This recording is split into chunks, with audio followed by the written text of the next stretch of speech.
मैं जो आज सुनाने वाली हूँ वो महादेव को डेडिकेटेड है। जो मैंने लिखा था उस पूरे साज में आप देखेंगे हर एक शब्द महादेव के लिए लिया जाता है, उन्हीं का नाम है, उन्हीं के लिए बोला जाता है। तो उन्हीं से शुरुआत करते हैं। हे महादेव शर्व शंकर, हे महादेव शर्व शंकर, महेश्वर तुम शशि शेखर। हे महादेव शर्व शंकर, शर्व मतलब कष्टों का नाश करने वाले।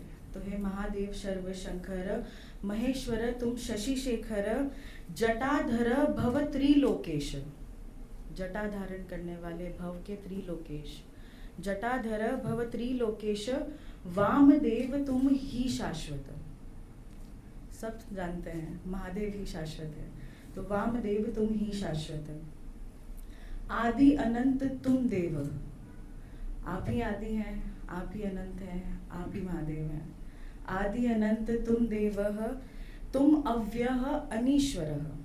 अव्यय का मतलब होता है जो कभी खर्च ना हो, जो कभी नष्ट ना हो, तो अव्यय का मतलब होता है। और अनीश्वर का मतलब होता है कि जो स्वयं ही सबके स्वामी हैं। तो आदि अनंत तुम देवः, तुम अव्ययः अनीश्वरः, अनघ मृत्युंजय तुम हो अजः। अनघ का मतलब होता है पुण्यात्मा, और अजह का मतलब होता है जन्म रहित। आई होप आप मेरे साथ बन पा रहे हैं, क्योंकि ये थोड़ा सा ऐसा है कि मैं फ्लो में नहीं जा पाऊंगी, because I have to explain everything.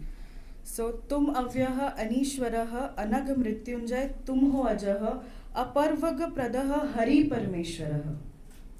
अपर्वग प्रद का मतलब होता है जो मोक्ष देने वाले। अपवर्ग प्रद हरि परमेश्वरः। विष्णु वल्लभ तुम विश्वेश्वर, विष्णु के प्यारे, तुम विश्व के सब कुछ हो। विष्णु वल्लभ तुम विश्वेश्वर, गौरी संग तुम बसे गिरेश्वर। गौरी संग तुम बसे गिरेश्वर, रुद्र मंड पशुपति हरः। रुद्र मंड पशुपति हरः, पार्वती पतये परमेश्वरः। पार्वती की पते आप परमेश्वर हो। मैं महादेव से इसलिए शुरुआत करना चाहती थी क्योंकि ये चीज़ ऐसी है जो बहुत, ये पीस बहुत करीब है मेरे मन के, इसीलिए। अब इसी के साथ मैं एक दूसरा टर्न लूँगी और मैं आपको झील की एक कहानी सुनाना चाहूँगी कि वो झील कैसे, कहाँ से शुरुआत करती है, कहाँ रहती है, कैसे रहती है, और उससे पता चलता है कि क्या मैं यहाँ हूँ, क्या मैं यहीं की हूँ। नहीं, मैं यहाँ की नहीं, मैं कहीं आगे की हूँ। फिर वो वहाँ पहुँचती है, फिर वो सोचती है मैं यहीं की हूँ, फिर उसे लगता है नहीं, मैं यहाँ की भी नहीं हूँ। तो उसी में उसके साथ एक और चीज़ है।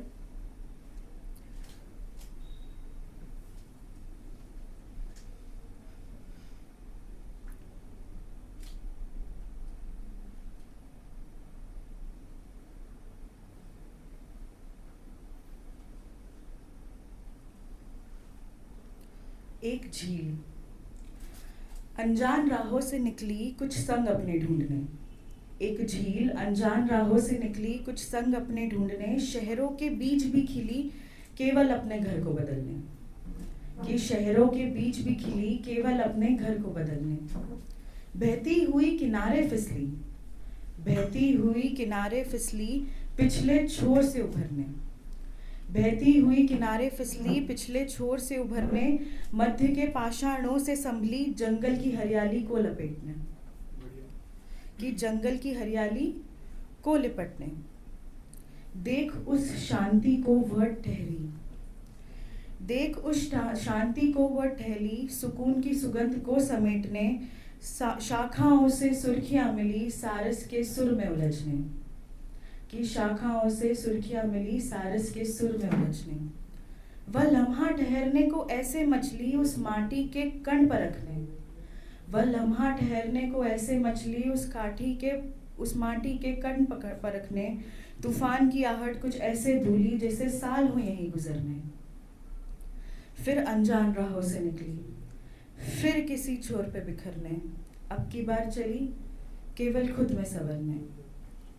क्षितिज तक कुछ ऐसे बहली नए आसमां नए आगाज में निखरने, क्षितिज तक कुछ ऐसे बहली नए आगाज में निखरने, आईने में केवल जली अंधेरे की लौ अकेले भटकने।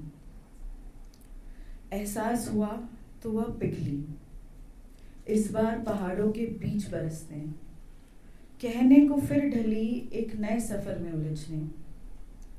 फिर लम्हा ठहरने को मचली, उन वादियों के मध्य थिरकने। भवंडर अपने भाव के ऐसे भूली, जैसे भीतर जल के कण बचे हो छलकने। वक्त ही जाने कैसे सीख ली एक झील धर धर भटकने, ना पेड़ों में ना पहाड़ों में खिली, स्वयं को निगल गई बजाय उभरने। Thank you.